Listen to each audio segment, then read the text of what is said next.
বিচারের রায় নেওয়ার কোনো চেষ্টা মুসলমান করতে পারে না। দ্বিতীয় বিষয়টা যে বলছিলাম, সরকারি কর্মকর্তারা ঘুষ গ্রহণ করে, এ ব্যাপারে হাদিসটা বলছিলাম আবু দাউদ শরীফের 2943 নম্বর হাদিস, বুরায়দা রাদিয়াল্লাহু তাআলা আনহু থেকে বর্ণিত। নবীজি বলেন, যাকে আমি সরকারি কোনো কাজে নিযুক্ত করলাম, তার জন্য ভাতাও নির্ধারিত করলাম, এরপরে যদি ওই ব্যক্তি সামান্যতম কিছু গ্রহণ করে, তাহলে তা তার জন্য ঘুষ হিসাবে পরিগণিত হবে। وقال رسول الله صلى الله عليه وسلم من استعملناه على عمل فرزقناه رزقا, আমি যদি কোনো ব্যক্তিকে সরকারি কোনো দায়িত্বে নিযুক্ত করে থাকি আর তার জন্য সরকারি ভাতাও নিযুক্ত করে থাকি, ফামা আখাযা বাদা যালিকা ফাহুয়া গুলুলুন, এরপরে যদি ওই ব্যক্তি সামান্যতম কোনো কিছু গ্রহণ করে, তাহলে আত্মসাৎ এবং দায়িত্বের খেয়ানত, দায়িত্বের আমানতের খেয়ানত। ঘুষ গ্রহণ করলে কোন অসুবিধা হয়?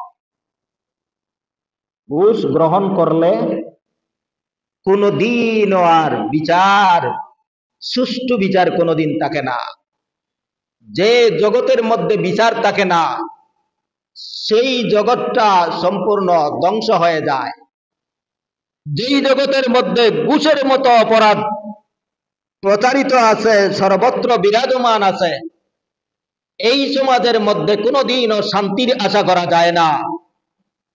আমাদের এই সমাজে যে ঘুষের এত প্রভাব আর বিস্তার, ওর ঐতিহাসিক সূত্র এবং সূচনা হয়েছিল ইহুদিদের আমল থেকে, আর বর্তমান যুগে ঘুষের এমন প্রভাব আর বিস্তার হয়েছে যে এমন কোন জায়গা আপনি পাবেন না যেখানে ঘুষ ছাড়া কোনো অফিস চলে, অর্থাৎ ঘুষ ছাড়া কোনো অফিস চলেই না। যার কারণে বর্তমান জগতের রাষ্ট্র পরিচালকরা চূড়ান্ত পর্যায়ের নিরুপায় হয়ে, অসহায় হয়ে ওই ঘুষকে বন্ধ করার জন্য আরো একটা ট্রাইব্যুনাল তৈরি করেছে, আরো একটা বিভাগ তৈরি করেছে, যার নাম দেওয়া হয়েছে দুর্নীতি দমন কমিশন। দুর্নীতি দমন কমিশন নাম শুনছেন আপনারা? যে দুর্নীতি দমন কমিশন গঠন করা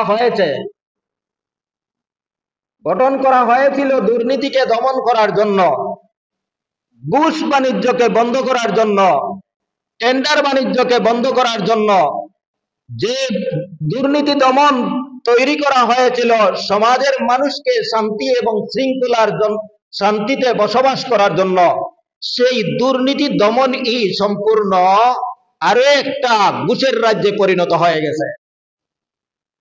আমি উদাহরণ দেই। মনে করেন কোন একজন অফিসার ঘুষ খাইছে। অফিসার কয় টাকার ঘুষ খায়? 2000 4000 টাকার ঘুষ খায়। এখন তার উপর যখন একটা দুর্নীতি দমন কমিশন মামলা হবে, বুঝছেন, তখন ওই ব্যক্তি আর 2-4 হাজার 5,000 ঘুষ দিয়া দুর্নীতি দমন ট্রাইব্যুনাল থেকে বেঁচে আসতে পারবে না। অন্তত পক্ষে 2 লাখ 4 লাখ দেওয়া লাগবে। তখন সে যখন 2 লাখ টাকা ঘুষ দিয়া ছাড় পাইয়া আসলো, মুক্তি পাইয়া আসলো, তখন আগে কয় টাকা খাইছে? মনে করেন উদাহরণ দিয়েছিলাম 2000 টাকা ঘুষ খাইছে, এখন দিছে কয় লাখ? 2 লাখ। হাজারও কয় গুণ বাড়ছে? প্রায় 20 গুণ বাড়ছে। কয় গুণ বাড়ছে? 20 গুণ বাড়ছে। এখন ওই পুলিশটা সমাজে হওয়ার পরে আর 2000 টাকা ঘুষে তার হয় না, হয় আইন গরম, দুর্নীতি দমন কমিশন আরো গরম, যার কারণে সবাইকে যদি আমি ম্যানেজ করতে হয়, তাহলে অন্তত পক্ষে তুমি 1,00,000 টাকা দিতে হবে। যেই ঘুষের মাত্রাটা আগে মাত্র 2,000-এ ছিল, দুর্নীতি দমন কমিশন গঠন করিয়া ওই ঘুষের মাত্রাটা লক্ষ টাকা পৌঁছাইয়া দেওয়া হয়। কত টাকা? এখন 1,00,000 টাকা ছাড়া ঘুষ হয় না।